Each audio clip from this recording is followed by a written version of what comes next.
यामिनी घबराते हुए खुद से बड़बड़ाती है, नहीं, ऐसा नहीं हो सकता महादेव। वो खुशी जो कुछ देर पहले यामिनी के चेहरे पर उसका शरीर मिलने पर आई थी, वो अब गायब हो गई थी। उसके चेहरे पर मायूसी छा गई थी। यामिनी की आंखों से दोबारा आंसू निकलने लग गए थे। यामिनी बार बार युग को उठाने की कोशिश कर रही थी, पर वो अपनी आंखें नहीं खोल रहा था। यामिनी फिर से युग के सीने को छूने लग जाती है और उसे महसूस होता है कि युग का दिल धड़कना बंद हो गया था। युग की सांसें थम गई थी। ये सब यामिनी के लिए एक सदमे की तरह था। युग की धड़कनों को रुका देख यामिनी के दिल की धड़कनें भी कुछ देर के लिए लगभग थम सी गई थी। वो भी बेजान हो गई थी।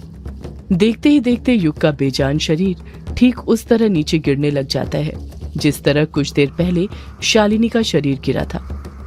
जैसे ही यामिनी युग को नीचे जाता हुआ देखती है, वो अपने होश संभालती है और तुरंत युग के शरीर को अपने दोनों हाथों से थाम लेती है।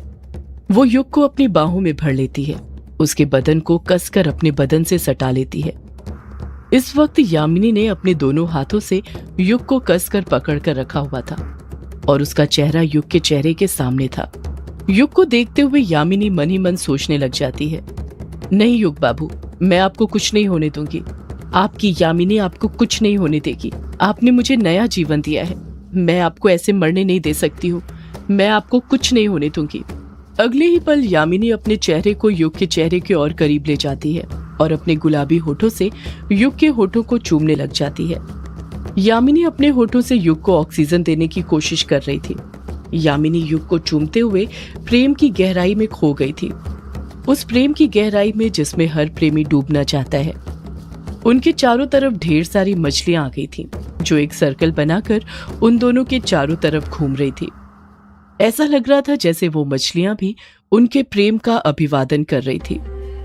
यामिनी अपने होठ युग के होठों पर से हटाती है और फिर से उसमें अपनी सांसें भरने लग जाती है, पर युग का शरीर अभी भी बेजान ही पड़ा हुआ था। उसके शरीर में जरा सी भी हलचल नहीं हुई थी कि यामिनी को राहत मिले, पर यामिनी हार नहीं मानती है और फिर से युग के होठों को चूमते हुए उसमें सांसें भरने की कोशिश करने लग जाती है। इस तरफ पुलिया के ऊपर जब तक अभिमन्यु और बाकी सब शिवलिंग के पास पहुंचे थे, तब तक काफी देर हो चुकी थी। शालिनी बहुत पहले ही तालाब के अंदर कूद चुकी थी, उसका शरीर दिखाई नहीं दे रहा था। अभिमन्यु शिवलिंग के पास पहुंचते ही युग को आवाज लगाते हुए कहता है, युग, युग, ओ युग। अभिमन्यु को देखते से ही साफ समझ आ रहा था कि उसे शालिनी की बिल्कुल कोई फिक्र नहीं थी। वो वहां पर पहुंचते ही अपने दोस्त युग को ढूंढने लग गया था। पुलिस वाला होने के नाते चटर्जी शालिनी को बचाने के लिए तुरंत तालाब के अंदर कूदने लग जाता है। चटर्जी तालाब के अंदर कूदता उससे पहले ही चार्ली उसका हाथ पकड़ लेता है और उसे रोकते हुए कहता है, ये आप क्या कर रहे हैं सर? आपको दिख नहीं रहा पानी का बहाव कितना तेज है? तालाब के अंदर कूदते ही सीधे बह जाएंगे आप। आपने देखा नहीं शालिनी का क्या हाल हुआ? चटर्जी तालाब का पानी देखते हुए कहता है, पर चार्ली, हम पुलिस वाले हैं, शालिनी को ऐसे मरने थोड़ी दे सकते हैं। हमें उसे बचाना होगा, हम कैसे? चटर्जी अपनी बात पूरी करता उससे पहले ही चार्ली उसे बीच में टोकते हुए कहता है, सर, बचाया उसे जाता है जो जिंदा हो। हम पुलिस वाले हैं, भगवान नहीं जो डूबे हुए को बचा लें। हमें यहाँ पहुँचने में ही काफी देर हो चुकी है। शालिनी तो कब की डूब चुकी है, अब तो उसकी लाश ही सीधे ऊपर आएगी। चार्ली की बात सुनकर चटर्जी खामोश हो जाता है, पलटकर कुछ नहीं कहता है। अभिमन्यु युग को बार बार आवाज लगा रहा था। अभिमन्यु युग को आवाज लगाते हुए ही डायना से कहता है, युग कहाँ है तू? युग, ओ युग। डायना, तुमने तो कहा था युग शिवलिंग की परिक्रमा कर रहा है, फिर वो अभी तक दिखा क्यों नहीं? कहाँ गया वो? डायना हिचकिचाते हुए कहती है, अभी तुमने मेरी बात ठीक से सुनी नहीं थी क्या? मैंने कहा था मुझे लग रहा है, मैं पूरी तरह श्योर थोड़ी थी कि युग शिवलिंग की परिक्रमा कर रहा होगा या नहीं। मैंने तो बस अंदाजा लगाया था। अभिमन्यु गुस्से से कहता है, क्या कहा? अंदाजा लगाया था और मैं तुम्हारी बातों में आ गया। मुझे ना तुम्हारी बातों पर यकीन ही नहीं करना चाहिए था, खुद युग पर नजर रखनी चाहिए थी। सारी गलती तुम्हारी ही है डायना। डायना अभिमन्यु को बीच में टोकते हुए कहती है, क्या कहा अभी तुमने? सारी गलती मेरी है? अभिमन्यु हामी भरते हुए कहता है, हाँ डायना, सारी गलती तुम्हारी है। ना तुम मुझे युग के पीछे जाने से रोकती, ना ये सब होता। अगर मैं उसके साथ रहता तो ये सब होता ही नहीं। डायना भी रौद्र लहजे में ही कहती है, अभी तुम्हारी हालत भी थी युग के पीछे जाने की। ठीक से चल तो नहीं पा रहे थे और युग के पीछे जाने की बात कर रहे हो। पता नहीं इतनी जान कहां से आ गई तुम में अचानक से, जो मुझ पर इतना चिल्ला रहे हो। कुछ देर पहले तो तुम दर्द से करा भी नहीं पा रहे थे और अब मुझ पर भड़क रहे हो। अभिमन्यु पलटकर कुछ कहता उससे पहले कछुआ थोड़ा डरते हुए कहता है, यार तुम दोनों बाद में झगड़ लेना, पहले जरा ये सोचो कि युग कहाँ गया। कायर जवाब देता है, मुझे पता है। अभिमन्यु हड़बड़ाते हुए कहता है, कहाँ गया है। कायर धीरे धीरे हिचकिचाते हुए कहता है, तालाब के अंदर। मुझे लगता है पहले युग पानी में डूबा और फिर उसके बाद शालिनी उसे बचाने के लिए कूदी होगी।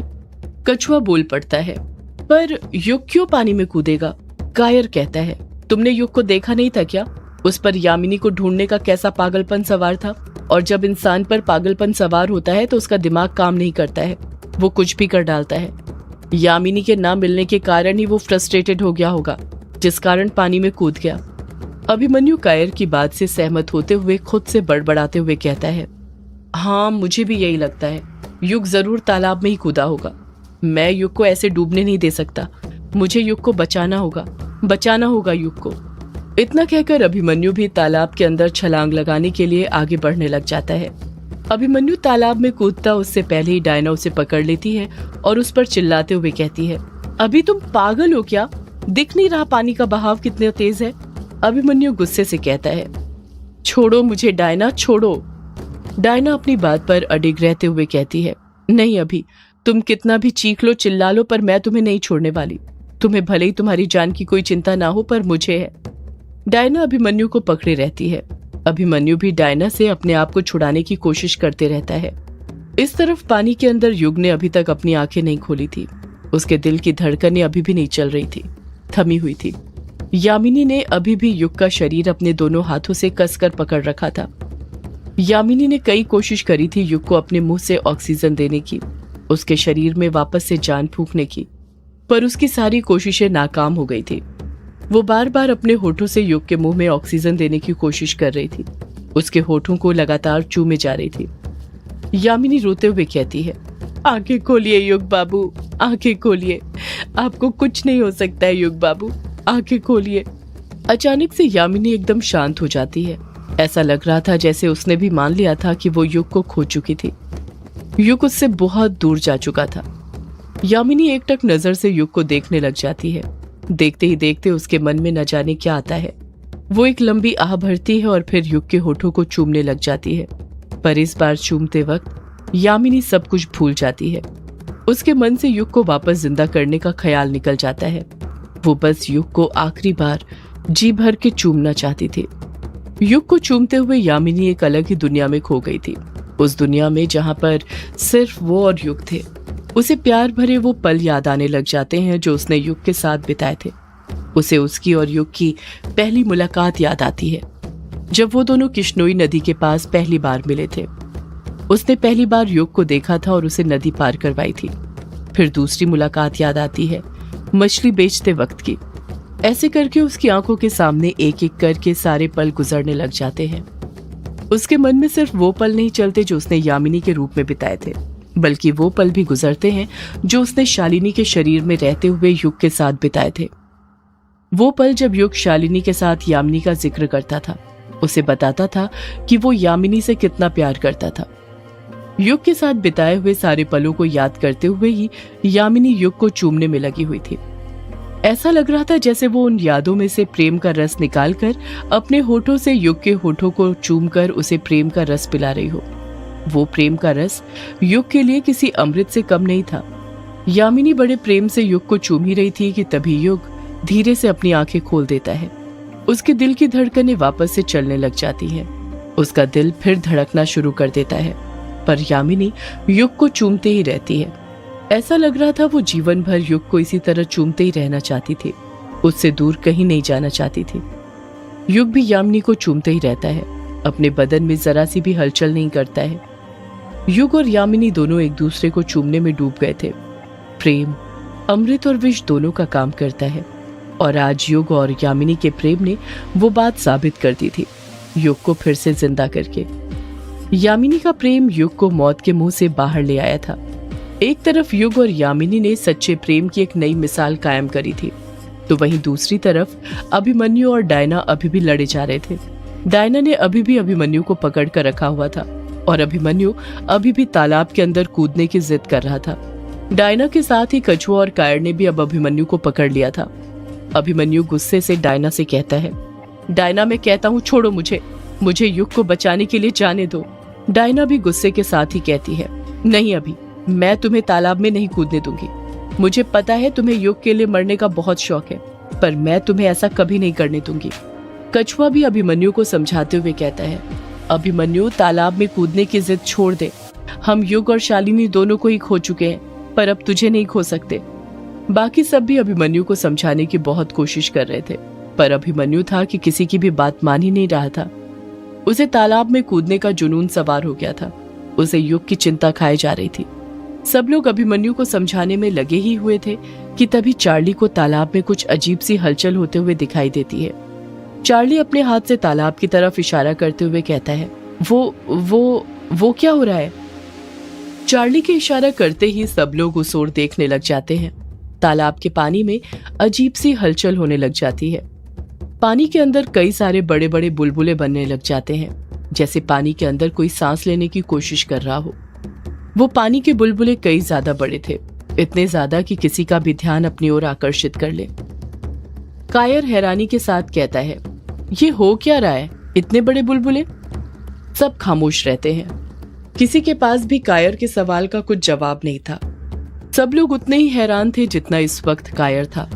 डायना मन में सोचने लग जाती है, आखिर ये सब चल क्या रहा है? सब लोग एकटक नजर से तालाब में बन रहे बुलबुलों को देख ही रहे थे कि तभी तालाब के अंदर से युग का शरीर स्पीड के साथ बाहर निकलता है और हवा में आकर ही रुक जाता है, जैसे कोई अदृश्य शक्ति ने उसका शरीर वहीं पर रोक लिया हो।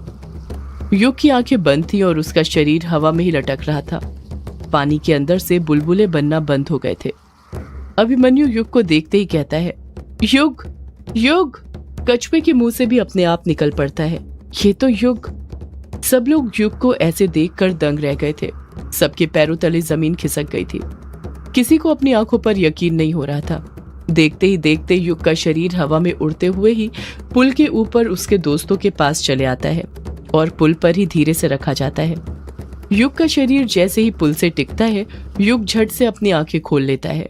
उसके शरीर के अंदर पानी भर गया था और आंखें खोलते ही वो पानी की उल्टियां करने लग जाता है। अभिमन्यु तुरंत युग के पास बैठता है और उसकी पीठ जोर जोर से मलने लग जाता है।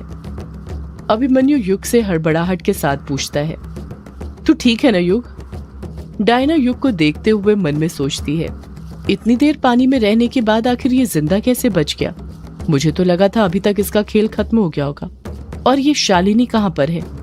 ये भी तो आखिर पानी में कूदी थी युग के पीछे। ये मर गई क्या? सदियों से है पुरानी ये है यक्षिणी की कहानी। यक्षिणी एक आग है, यक्षिणी तेरा ख्वाब है।